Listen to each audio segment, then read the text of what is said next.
தலைவர் அவர்கள் 1978 திரை உலகில் காலடி வைத்ததில் இருந்து ரசிகர் மன்றமாக உருவாகி பின்பு நற்பணி இயக்கமாக மாறி அத்தனை பேர் விருப்பத்திற்காக 2000 கொடி அறிமுகப்படுத்தி உங்கள் அத்தனை பேர் விருப்பத்திற்காக 2008 தேசிய முற்போக்கு திராவிட கழகம் என்கின்ற ஒரு மாபெரும் இயக்கத்தை மதுரையில் இதுவரைக்கும் காணாத லட்சக்கணக்கான தொண்டர்களையும் மக்களையும் திரட்டி இதே செப்டம்பர் 14 அன்று நம்ம தலைவர் ஒரு சரித்திர சாதனையை படைச்சார். அது மட்டும் இல்லை, ஆரம்பிச்ச கொஞ்ச நாள்லயே 2011 எதிர்கட்சி தலைவராக வந்து சரித்திரம் படைத்தவர் நமது தலைவர் அவர்கள். இந்த சரித்திரத்திற்கு யார் பின்பலம் அப்படின்னு நம்ம கண்டிப்பா இந்த நேரத்துல தான் யோசிக்கணும். மக்களுக்கு தீபாவளி வரலாம், பொங்கல் வரலாம், ஆனா தேமுதிகவினுடைய திருநாள், வெற்றி நாள், சந்தோஷமானால் இந்த நாள் தான் நமக்கெல்லாம். ஆனா நம்ம தலைவர் இல்லை அப்படின்ற வருத்தம் நமக்குள்ள இருக்கு. அதனால இந்த நாளில் நீங்கள் செய்த தியாகங்களை, நீங்கள் செய்த உழைப்பை நிச்சயமாக நாம நினைவு கூற கடமைப்பட்டிருக்கோம். சகோதரர் அண்ணன், என் அண்ணன் தான் சொல்வேன், ராமு வசந்தன் அவர்கள் ரசிகர் மன்றமாக இந்த ரசிகர் மன்றங்களை உருவாக்கி இராணுவ கட்டுப்பாட்டுக்கு இணையாக அன்ற காலத்திலிருந்தே மன்றங்களை உருவாக்கி தமிழகம் முழுவதும் ரசிகர் மன்றத்தை கொண்டு வந்து அதை நிர்வகித்து பின்னாளில் உங்கள் விருப்பத்திற்காக கட்சியாக மாறும் பொழுது அதை அப்படியே கட்சியாக நாம மாற்றிய வரலாறு எல்லாருக்கும் தெரியும். எனவே இந்த நாளில் சகோதரர் என் அண்ணன் ராம வசந்தன் அவர்களையும் இப்ராஹிம் ராவுத்தர் அவர்களையும் கேப்டனுடைய நண்பர்களையும் அவருடன் இருந்து அவர் வளர்ச்சிக்கு உழைத்த அத்தனை பேரையும் இந்த நேரத்தில் நான் நினைவு கூற கடமைப்பட்டிருக்கிறேன். அதே போல கேப்டன் எவ்வளியோ அதுவே எங்கள் வழி என்று ஒவ்வொரு தொண்டரும் இன்னைக்கும் உண்மையாக உழைத்து கொண்டிருக்கிறீர்களே, உங்கள் உழைப்புக்கு, உங்களுடைய நம்பிக்கைக்கு இந்த உலகத்தில் எதையுமே நம்ம ஈடு செய்ய முடியாது. தலைவரும் நானும் பேசுறப்பெல்லாம் நிறைய பேசுவோம், இந்த ஜென்மத்தில் நாம செஞ்ச புண்ணியம் என்ன அப்படின்னு. தலைவர் எனக்கு கிடைச்சதுதான் புண்ணியம், அதுல மாற்று கருத்து இல்லை.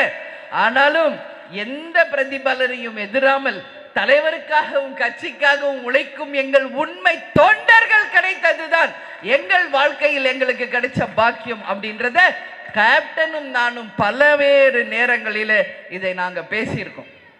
மதுரை மாநாடு நடக்குது, உங்க எல்லாருக்கும் தெரியாது. பின்னாடி கேரவன்ல கண்ணீர் விட்டு கதறிக்கிட்டு இருந்தேன் நானும் கேப்டனும். இத்தனை லட்சம் மக்கள் இங்க வந்திருக்காங்களே, அந்த நம்பிக்கைக்கு பாத்திரமாக இருந்து அவர்களை நல்வழியில் வழி நடத்தி சென்று அவர்களுக்கு எல்லாம் ஒரு நல்ல எதிர்காலத்தை உருவாக்க வேண்டும் என்ற மிகப்பெரிய ஒரு கடமையும் அந்த நேரத்தில் கேப்டனுக்கும் எனக்கும் உருவாகி அது கண்ணீராக அன்னைக்கு வந்துச்சு. அது மட்டும் இல்லை, இங்க மக்களுக்காக மக்கள் பணி செய்தப்போ கேப்டன் ஸ்டேஜ்லயே கண்ணீர் விட்டு அழுதார். நீங்கெல்லாம் யாரும் மறந்திருக்க மாட்டீங்க. ஏன் அழுதார் தெரியுமா? என்னை நம்பி இத்தனை லட்சம் இளைஞர்கள், பெண்கள், மக்கள், நான் இவர்களுக்கு என்ன கைமாறு செய்ய போகிறேன் அப்படின்ற அந்த உணர்வு தான் கேப்டனுக்கு அன்னைக்கு கண்ணீராக அன்னைக்கு ஸ்டேஜில் வந்தது. நான் கூட பக்கத்தில் அமர்ந்திருந்தேன். ஏன் இதை சொல்றேன்னா, தலைவரை நம்பி வந்த யாரும் கைவிடப்படார் அப்படின்றது வரலாற்றை நிச்சயமாக உங்கள் அண்ணியாக மட்டுமில்லை, உங்கள் அன்னையாக இருந்து உங்களுடைய அத்தனை பேர் வாழ்க்கையும் சிறந்த முறையில் உயர்த்த வேண்டும் என்பது மட்டும்தான் என்னுடைய கனவு, லட்சியம் எல்லாமே. அதனால இன்னைக்கு தலைவரை நம்பி வந்தவங்க, தேமுதிகவை நம்பி வந்தவங்க வாழ்ந்ததாக தான் ஒரு வரலாறு இருக்கணும் என்பதில் நான் உறுதியாக இருக்கிறேன். அதே மாதிரி இந்த கழக வளர்ச்சிக்காக பாடுபட்ட அனைத்து நிர்வாகிகள், தொண்டர்களை இந்த நேரத்தில் நான் என்னுடைய பாராட்டுகளையும் வாழ்த்துக்களையும் அவர்களுக்கு சொல்ல கடமைப்பட்டிருக்கேன். ஏன்னா தமிழ்நாடு முழுக்க இந்த பொதுக்கூட்டத்தை சிறப்பான முறையிலே நமது கழகத்தை சேர்ந்தவர்கள் செஞ்சிருக்காங்க. ஒரு ஆர்ப்பாட்டமோ ஒரு பொதுக்கூட்டமோ ஒரு எந்த ஒரு விஷயத்தை சொன்னாலும் அத்தனை பேரும் இணைந்து அந்த ஆர்ப்பாட்டம் போராட்டத்தை வெகு சிறப்பாக நடத்திக்கிட்டு இருக்காங்க.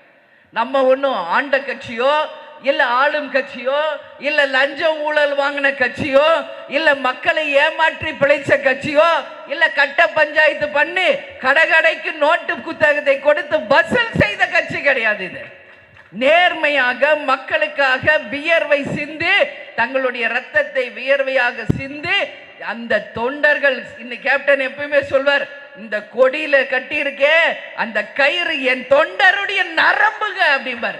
இங்க தொங்குதே ஒரு விளக்கும், அது அவர்களுடைய உழைப்பு. இங்க இருக்கிற ஒவ்வொரு பேனரும் எங்கள் தொண்ட கழகத்தினுடைய சிறப்பான பணியாற்றுதலும் நம்பிக்கை என்றதை என் கண்ணில் தெரியுது. அதனால தான் நான் ஆனந்த் கிட்ட கூட சொன்னேன், 2 LED லைட் வச்சிருக்கீங்க, அதுக்கு எவ்வளவு செலவாகும்? ஆனா மரத்துக்குள்ள மறைஞ்சிருச்சு, அது எத்தனை தொண்டர்களுடைய பணம்? அதுதான் இங்க விஷுவலா வச்சிருந்தீங்கன்னா தலைவரை எல்லாரும் பார்த்திருப்பாங்களே. அதுதான் நான் பேசிக்கிட்டு இருக்கேன் ஸ்டேஜில். அதனால உங்கள் உழைப்பு என்பது சாதாரணம் கிடையாது. இந்த கழகத்திற்காக நீங்க உழைத்த உழைப்பு நிச்சயமாக ஒரு நல்ல இடத்திற்கு உங்களை கொண்டு செல்வேன் என்பதை இந்த பொதுக்கூட்டத்தில், அதுவும் 20வது ஆண்டில் உங்கள் முன் சொல்ல நான் கடமைப்பட்டிருக்கேன்.